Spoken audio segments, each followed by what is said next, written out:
আমাদের দৈনন্দিন জীবনে ভাগ অঙ্ক ছাড়া চলা খুবই মুশকিল। কেননা যে কাজেই যাওয়া যাক না কেন ভাগ অবশ্যই লাগবে। সে যে কোনো পরিস্থিতিতে যে কোনো সময় সেই ভাগ অঙ্ক আমরা কিন্তু অনেকেই সঠিক নিয়মটা ভুল করে থাকি। সেই সঠিক নিয়মে যেমন একটি অঙ্ক এখানে 420 420 বলতে এইটাকে আমি যদি 6 দিয়ে ভাগ করি, ভাগ করলে 4 কে তো আমি 6 দিয়ে ভাগ করতে পারি না। পরের সংখ্যাটা যদি ধরা হয় তবে 6 7 42। এই যে পরের শতকের ঘরে শূন্যটা নামছে, তারপরে এই যে কেটে উপরে তুলে দেন আপনারা বা আমরা তুলে দিই। তারপরে বলি ভাজ্য 420 ভাজক 6 ভাগফল 70 এবং ভাগশেষ 0। আচ্ছা, শূন্যটা কেন উপরে উঠেছে প্রশ্ন আসতে পারে তো। কেটে তুলে দিলাম, কেন কাটলাম, কিসের জন্য কাটা হয়েছে? কই অন্যান্য সংখ্যাকে কেটে তো উপরে তুলতে আমরা দেখি না, তবে শূন্য কেন আমি কেটে তুলে দিলাম সেইটির প্রশ্নের অ্যান্সার এখানে খুঁজলে দেখবেন এটি রয়েছে শূন্য মানে এককের ঘর, তারপর দশকের ঘর, তারপর শতকের ঘর। এবার আমি এককের ঘরে 4কে আমি 6 দিয়ে ভাগ করতে গেলে দেখছি 6 থেকে 4 কম, সেই কারণে আমি 4কে ভাগ করতে পারছি না। পরের সংখ্যাটি আমি ধরলাম, মানে দশকের ঘর আর শতকের ঘর মিলে আমি ধরছি 42, সেই কারণে 6 7 42। আমি দশকের ঘর ধরেছি, সেখানে দশকের ঘরে আমি 7 লিখে 6 7 42 লিখলাম। 42 আর 42 শতক আর দশক মিল হয়ে গেছে, তার মানে বায়ে বা বাম সাইডে কোনো শূন্য বসে না। এককের ঘরে আছে শূন্য, সেই শূন্যটা কেটে তুলেছি আমি। তবে এখানে আমাকে জানতে হবে যে এই যে শূন্যটা কেন কাটবো। আমি যদি 6 এর সঙ্গে শূন্য গুণ করি তবে শূন্যকে 6 দিয়ে গুণ করলে 6 0 0।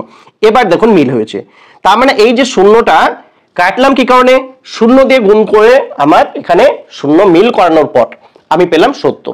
তবে আমি ভাজ্য পেয়ে গেলাম 420, ভাজক পেয়ে গেলাম 6, ভাগফল 70 এবং ভাগশেষ অবশিষ্ট কিছু না থাকলে সেটা শূন্য বোঝায়। ভাগশেষ সমান শূন্য, এটি বোঝায়। এটা তো গেল সাধারণ একটি ভাগ। দশমিকের ভাগ কিভাবে করব? দশমিকের ভাগটিতে রয়েছে 0.77 কে ভাগ করছে 100 দিয়ে, তার মানে দুটো শূন্য দিয়ে ভাগ করছি আমি। অনায়াসে আমি এটা করে দিতে পারবো, এই যে দুটো শূন্য দিয়ে ভাগ করব মানে যটা শূন্য থাকবে তত সংখ্যা আমার দশমিক বাম দিকে পিছবে। তার মানে এই যে 7 7 রয়েছে দশমিক, তার মানে একটা শূন্য যখন দিয়ে ভাগ করছি আমি তখন একটার আগে দশমিক চলে আসবে মানে শূন্য। আমি তো দুটো শূন্য দিয়ে ভাগ করছি, সে কারণে দুটো শূন্যর আগে দশমিক চলে আসবে, আর একটি শূন্য দশমিকের আগে বসানো যায়, তবে আমি অ্যান্সারটা পেয়ে যাব। এটাই তো আমার সঠিকভাবে জেনে নিলাম সেটা নয়, আমি ভাজ্য ভাজক ভাগফল ভাগশেষ দ্বারা বুঝতে চাইছি। কিভাবে করব দেখুন, 100 দিয়ে আমি ভাগ করছি 0.77, তার মানে তো এটা আমি পেলাম ভাজ্য, এটা পেলাম আমি ভাজক। এবার ভাগফল আর ভাগশেষ কিভাবে বের করি? দশমিক যেটা রয়েছে দশমিকটা প্রথমে আমি তুলে দিলাম, তার মানে শূন্য আগে লাগালে দেখার সৌন্দর্যটা বাড়ে। এবার 100 দিয়ে আমি 7কে ভাগ করছি, নিশ্চয় 100 থেকে 7 কম, ভাগ করতে পারি না। পরের সংখ্যাটি যদি আমি ধরতে চাই তবে আমাকে একটি শূন্য দিয়ে পরের সংখ্যাটা ধরতে হবে, মানে 77। এই যে 7 ছিল আমি পেয়ে গেলাম 77। 77 দেখছি 100 থেকে কম, তবে কি করব, আমি আর একটি শূন্য বসিয়ে আমি একটি শূন্য নেব। এবার 7 100 700 বিয়োগ করি, 0 0 0 0 আছে 7 হবে 7, দশমিক আছে সে কারণে একটি আমি শূন্য পেয়ে যাব। 100 দিয়ে 700কে যদি আমি ভাগ করি 7 100 কত পেয়ে যাব 700, মিল হয়ে গেছে। ভাগফল শূন্য, তার মানে অবশিষ্ট কিছু রইল না, শূন্য। এখান থেকে পেয়ে গেলাম আমি এই যে এটি ভাগফল, আর ভাগশেষ পেয়ে গেলাম শূন্য, ভাগশেষ পেয়ে গেলাম শূন্য। এটারে আরেকটি নিয়ম যদি আমি করতে চাই, তার মানে এই যে 0.7 7 তাকে আমি ভাগ করছি 100 দিয়ে।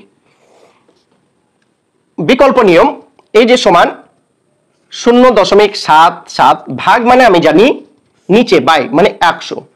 এবার দশমিক যদি আমি তুলতে চাই তবে পেয়ে যাব এই যে 77 নিচে 100 পেলাম।